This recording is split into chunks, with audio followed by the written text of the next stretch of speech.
iki awake dhewe bahas babagan poso weton. Lah poso weton iku ana sing sedina pas wetone ya ana, pas sing 4 dina mulai weton karo 3 dina sakbare weton ya ana, lan sing kaping 3 ana poso sing diarani poso apit weton. Dadi poso awit weton kuwi dimulai sedina sadurunge dina kelahirane dhewe utawa wetone awake dhewe lan sedina sakbubare wetone awake dhewe. Sing diarani poso apit weton. Lah, poso apit weton iki panci akeh sing nggunakno. Sing sering digunakno biasane ya iki, poso apit weton. Nah, kenapa poso apit weton iki kok dilakoni? Utawa kenapa poso weton iki kok wajib dilakoni mungguhe utawa tumrape wong Jawa? Nah, ning kene arep tak jelasake masalah poso apit weton iki mau. Dadi poso weton iku dilakoni tumrape wong Jawa iki sebagai wujud syukur awake dhewe nalika lahir ing alam donya iki iku wis diwenehi urip karo Gusti Allah lan diwenehi panguripan karo Gusti Allah. Lan nalika lahir ing alam donya iki kabeh kebutuhane urip awake dhewe ing alam donya wis dicepaki kabeh karo Gusti Allah. Mulane iki wajib diposoni. Lah poso weton iku mau diarani poso syukur utawa poso matur nuwun. Nah, balik ing babagan poso apit weton meneh. Lah, poso apit weton iku mau kan ana 3 dina. Dadi sedina sadurunge kelahirane awake dhewe ditambah kelahiran dina iku mau ditambah sakbubare kelahirane awake dhewe. Dadi poso apit weton iku uga isa diarani poso sangkan paraning dumadi. Nah, sing sedina sadurunge kelahiran iku mosoni awal mulane awake dhewe nalika ning alam ruh.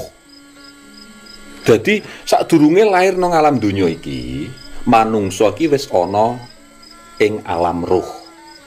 Lah, wujud syukure awake dhewe mosoni utawa matur nuwun karo Gusti Allah wis diwenehi ruh dhisik nang alam ruh.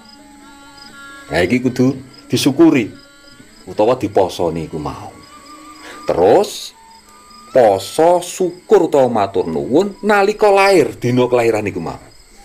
Ing kono iku mau wis diwenehi urip karo Gusti Allah, dadi roh sing nang alam roh iku mau wis ditibakno nang alam donya. Nah, lewat jasad iku mau utawa lewat unsur apa bayi iku mau utawa bayi lahir iku mau wis ana gandengane roh. Lah nang donya iku mau kan ya roh mbek jasad. Lah iku ya disyukuri utawa matur nuwun karo Gusti Allah, diposoni wis diwenehi urip nang alam donya lan wis dicepaki kabeh penguripane karo Gusti Allah. Lah sing sakbubare weton posone sedina iku kanggo mosoni besok lakune roh awake dhewe tumuju ke utawa tumuju sing maha roh utawa tumuju menyang Gusti Allah. Dadi asale saka alam roh utawa saka Gusti Allah nang alam roh iku mau iku ya disyukuri, terus nang donya urip lan diwenehi urip lan diwenehi kabeh penguripan karo Gusti Allah ya disyukuri, lan besok mlakune awake dhewe sakbubare nang alam donya ruwe awake dhewe tumuju nang nang Gusti Allah ya disyukuri. Lah iki sing diarani poso apit weton. Contone ngene, upama wetone awake dhewe iki mau dina Minggu ya, upama ya. Dina Minggu berarti Jumat sore iku wis mulai siap-siap Jumat sore, siap-siap poso. Dadi malam Setu iku wis mulai bar maghrib, malam Setu iku wis mulai. Nah, terus dina Setu poso, dina Minggu kelahiran iku mau poso, lan dina Senin poso. Jadi poso 3 dina ngapit weton. Nah, dungane jadi sadurunge poso iku mau Jumat sore kudu wis adus keramas dhisik. Dadi sesuci. Sadurunge maghrib ngoten nggih. Ya, sadurunge maghrib dina Jumat mau umpama iku mau kelahirane dina Minggu ya. Dadi Jumat sore iku wis mulai adus keramas utawa sesuci resik.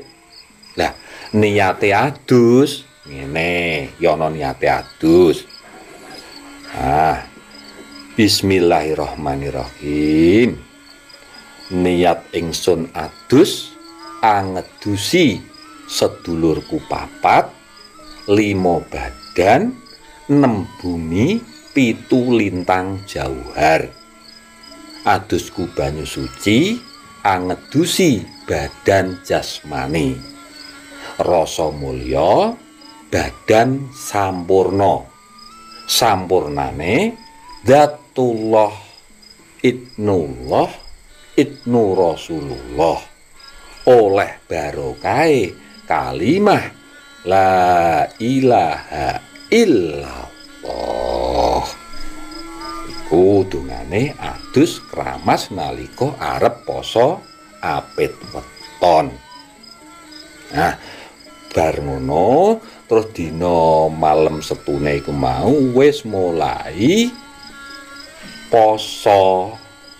Iki sing paling apik wis mulai poso. Ngombe kena. Ning dina Setune mulai pas pajar kae wis ora entuk mangan, ora entuk ngombe sampai maghrib. Ngono. Lah maghrib buka, engko bengine nek iso ya ngombe tok wae malah luwih apik.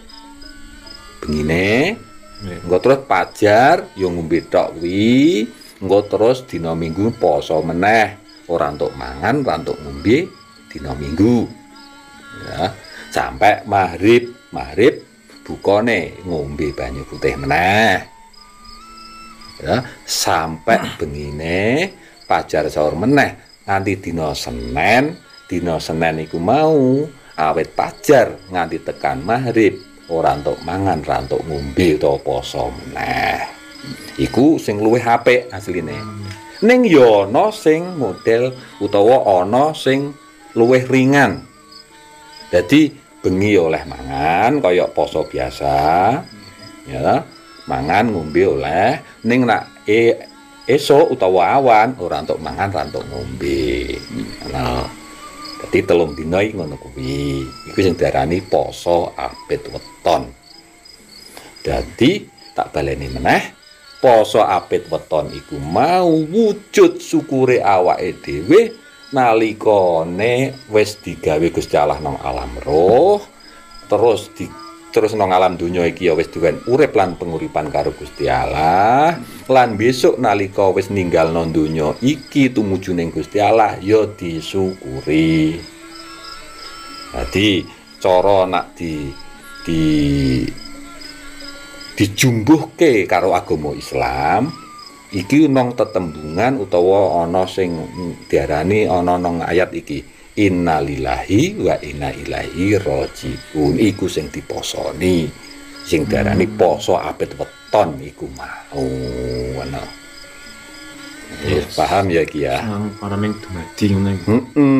Dadi saka awal mulane kok Gusti Allah terus nang alam donya, besok ya tetep baline tumuju ning Gusti Allah. Iku diposoni kabeh 3 dina iku mau.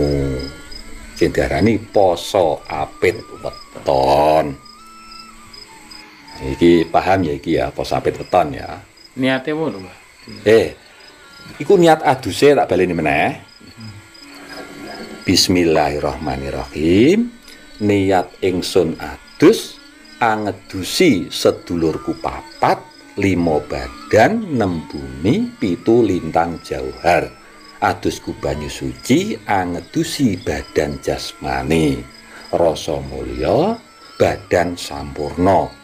Sampurnane Dzatullah, Idnullah, Idnu Rasulullah, oleh barokai kalimah la ilaha illallah. Ku dungane adus, lah niate poso ya niat poso weton krana Allah taala ngono.